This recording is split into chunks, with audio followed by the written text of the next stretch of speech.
There are a lot of people here, just like me, who wants to increase the size of the EFI partition.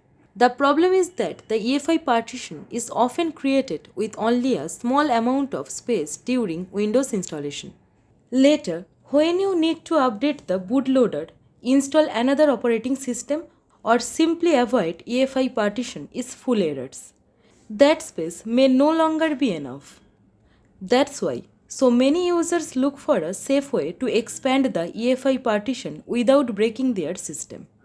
In our previous video, we talked about why you might need to increase the size of the EFI partition and the situations where doing so becomes necessary. I explained what the EFI partition does, why Windows usually creates it with only a small amount of space, and how that can eventually become a problem.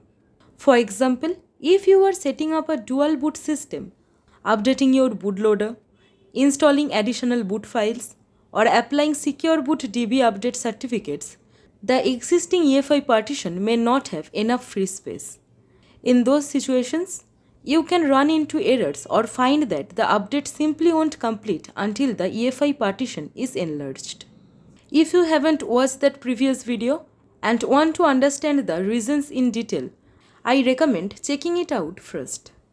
It explains not only how to increase the EFI partition, but also why you might need to do it and when it's actually necessary.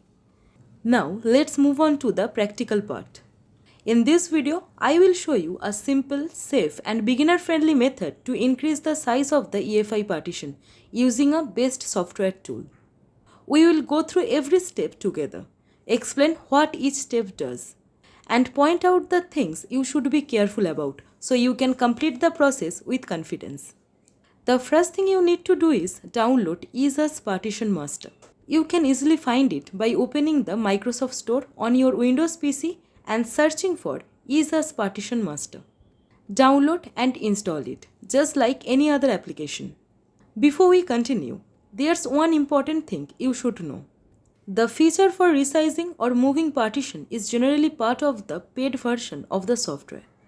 So depending on the version you are using and the operation you want to perform, you may be asked to purchase a license before the changes can actually be applied. If you don't want to buy the software, that's completely fine. You don't have to. In our previous video, we showed how to increase the EFI partition manually using Windows command prompt and built-in tools. That method doesn't require any third-party software, although it involves a few more steps and requires a bit more attention while following the instructions. So if you are looking for the easiest and most user-friendly approach, EaseUS Partition Master is a good option. But if you prefer a completely free method, you can follow our previous tutorial where we demonstrate the entire process using command prompt from start to finish. Once the download and installation are complete, go ahead and open EaseUS Partition Master. The software may ask for administrator permission when it launches. If you see the Windows User Account control prompt, simply click Yes to allow the application to make changes to your system. For this tutorial, I am using EaseUS Partition Master version 19.23.0. If you are using a newer or older version, don't worry. The interface may look slightly different, but the overall workflow is very similar. When the application opens, you will see a clean dashboard that displays all the storage devices connected to your computer.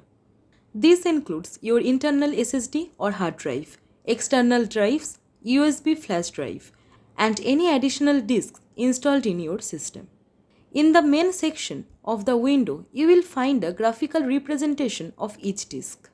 Every partition is displayed with its size, file system, and available space, making it too easy to understand how your storage is organized. On the left-hand side of the window, you will see the navigation panel. This panel groups different tools and features provided by EaseUS Partition Master, such as partition management, disk conversion, cloning, data recovery, and other utilities. Since our goal is simply to increase the size of the EFI partition, we won't need most of these features for this tutorial. As you click on any disk or partition, the available actions for the selection will appear in the toolbar, context menu, or action panel. This makes it easy to see which operations can be performed on the selected partition. Take a moment to identify the disk that contains your Windows installation. On most computers, this is disk 0. But in my case, this is disk 1. Although it can be very different depending on your hardware configuration. You will also notice a small partition labeled EFI System Partition or simply EFI. This is the partition we will be working with in the next steps. Before making any changes, it's a good idea to spend a minute exploring the interface so you are familiar with where everything is. Once you are comfortable navigating the software and have located your EFI partition, we will proceed with resizing it step by step. As you can see on the screen, the EFI system partition on my computer is currently 200 MB in size. This is the partition we will be working with throughout this tutorial. A 200 MB EFI partition is quite common on many Windows installations, especially on systems that were installed a few years ago. While this amount of space is sufficient for the basic boot files, it can become limiting over time as your system evolves. For example, if you install another operating system in a dual boot setup, add new boot entries, update your bootloader, or apply secure boot database certificate updates, the EFI partition may gradually fill up.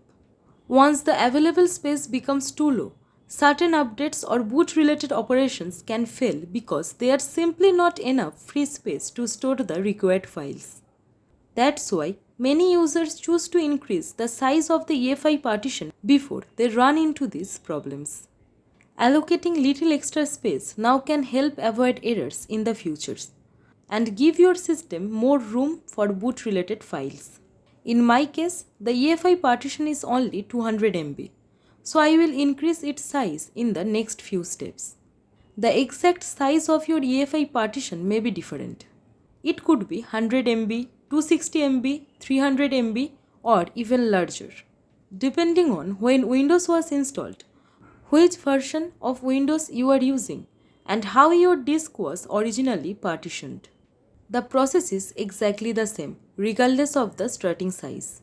Now select the EFI System Partition and choose Resize/Move. This window will appear, allowing you to change the size of the partition. At the top, you can see the current partition layout of your disk. The highlighted partition is the EFI System Partition. There are two ways to increase the partition size. The first is by dragging the arrow or handle on the right side of the partition until it occupies the amount of unallocated space you want. The second method is to enter the desired size directly into the size of partition box. If you already know the exact size you want, typing it manually is usually more precise. In this tutorial, I am going to increase the EFI partition to approximately 500 MB. This size is more than enough for most users and provides additional space for future bootloader files, dual boot configurations, and secure boot database certificate updates without taking significant amount of space away from your main Windows partition. As you increase the size, you will notice that the graphical preview updates automatically. This lets you verify exactly how much space is being allocated before any actual changes are made to your disk. Once you are satisfied with the new size, click OK. Remember, clicking OK does not immediately modify your disk. It simply adds this operation to the list of pending tasks. The actual partition changes will only be applied after we click the Execute button later, giving you one final opportunity to review everything before the software starts making changes. Once you have reviewed all the pending changes, click the Execute or Apply button to begin the process. The software will display a confirmation message explaining that some partition operations cannot be completed while Windows is running. After you confirm, your computer will automatically restart. Don't worry, this is completely normal. Because the EFI partition is a system partition that's actively being used by Windows. EaseUS needs to perform the resizing operation before the operating system fully loads. During the restart, instead of booting directly into Windows, you will see the EaseUS Partition Master pre-OS environment. At this stage, the software will automatically resize the partition and apply all the pending changes. You don't need to press any keys or interact with the computer during this process. The amount of time it takes depends on your system configuration and the size of the partition changes. It may finish in just a few minutes, or it could take a little longer. The most important thing is to be patient. Do not turn off your computer, force restart, or disconnect the power while the partition operation is in progress, as interrupting the process will lead to data corruption or an unbootable system. Once the operation is complete, the computer will restart automatically and boot back into Windows.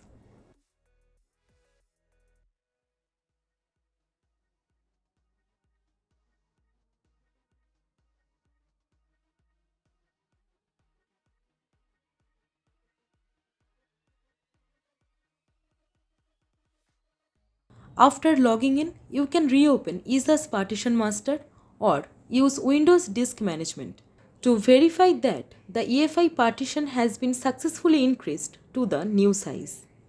Alright, as you can see, the EFI System Partition has now been successfully expanded.